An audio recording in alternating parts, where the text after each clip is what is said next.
Rocket Adventure para lagyan ng accessories na lobo ang ating bike. Bakit? Kasi gagana na naman si Inday sa Holy Week.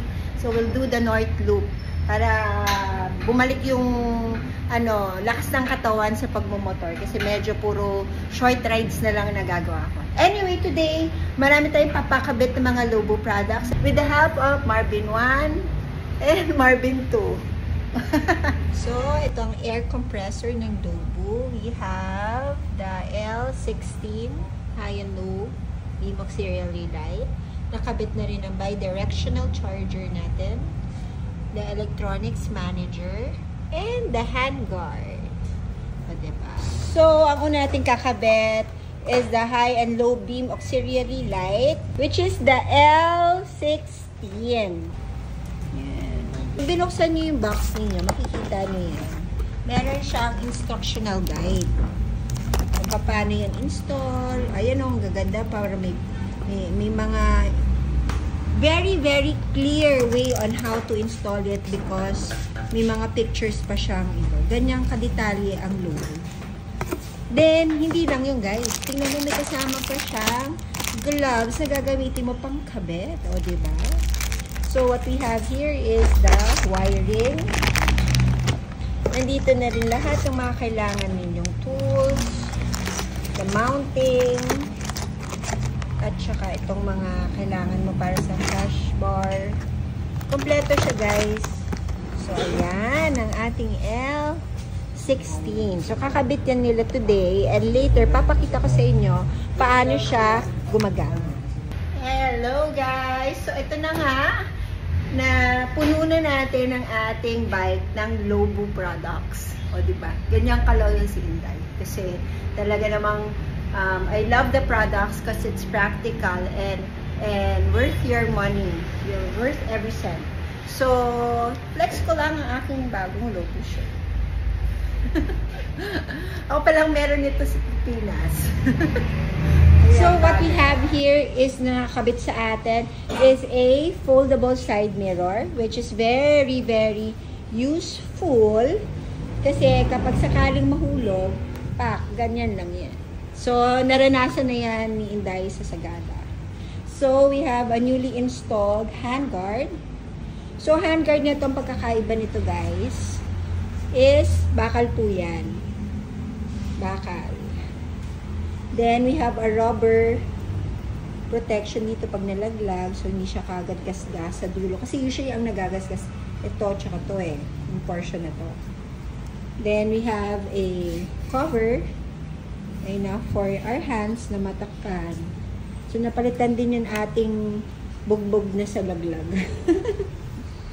And there you go. You have our tank bag, the Lobo tank bag. Of course, the tank ring. Ito, easy release tank bag.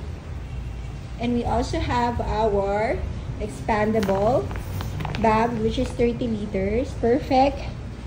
Kung kunyari, aalis kayo, malayo pupunta, maraming malalagay. Tingnan niyo yan, marami na ako nilagay sa loob, pero may space pa. So, we also have our famous inflatable crash bar bags.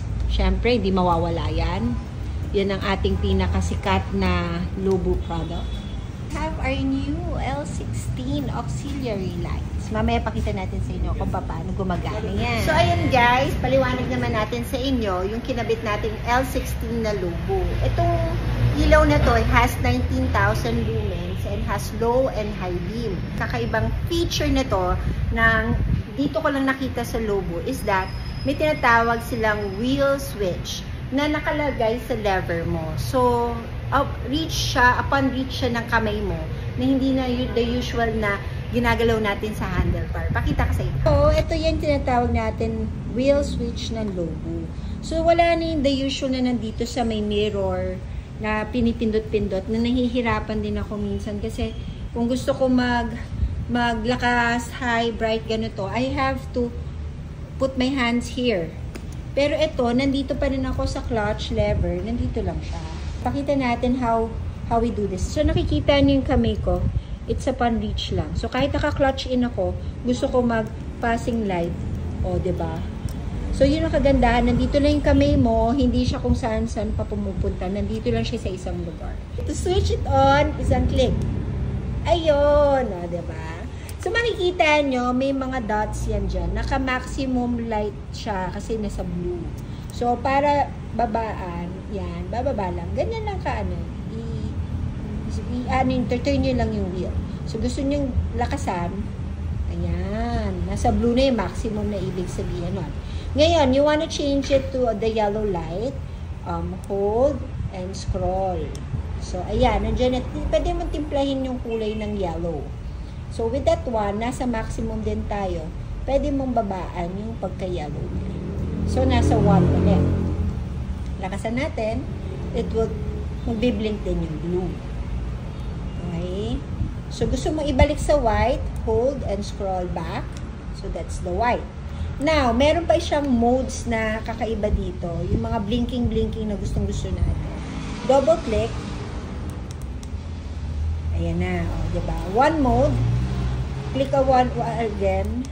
A different mode of lights. Then, click another one. Third mode siya. Tapos, kung sumpatayin, double-click. Okay. So, you can do that on the yellow and the white light. So, ang maganda pa ni dito, nagtuwang-tuwa ako, itong passing. Sobrang, na yung pindot, parang sa scooter, pwede ka mag-passing doon. Kasi magpa-passing tayo dito, diba? So, ito, pwede na to. Mas maliwanag. Then, you want to turn it off, hold press lang. Yun. Ganda nito kasi may light indicator din. So, definitely sa gabi, kitang-kita siya na nag-i-indicate kung anong ginagamit mong feature ng lights. Ayan, ilaw. So, makikita nyo yung mga bombilyo. So, it has 5. So, that's 19,000 lumens. So, ito rin naman, I have the Wanderer, Lobo Wanderer side of crash bar bag. Ito, hindi siya airbag. Hindi siya inflatable. Just a simple, side bag, which is I put it here kasi meron talaga ako dati dyang nakalagay na maliit lang. Gusto ko dito kasi it's waterproof. So, ayan, Lobo Wanderer, Lobo bidirectional. Meron pa pala ito. Ito yung sinasabi ko sa iyo, electronic manager. So, nag-iilaw to. So, I'll put into details din kung ano yung function ng electronic manager natin soon. Top it. Natapos na rin tayo magpakabit ng lahat ng kailangan natin sa ating biyahe pa North Loop. So, samahan nyo ako.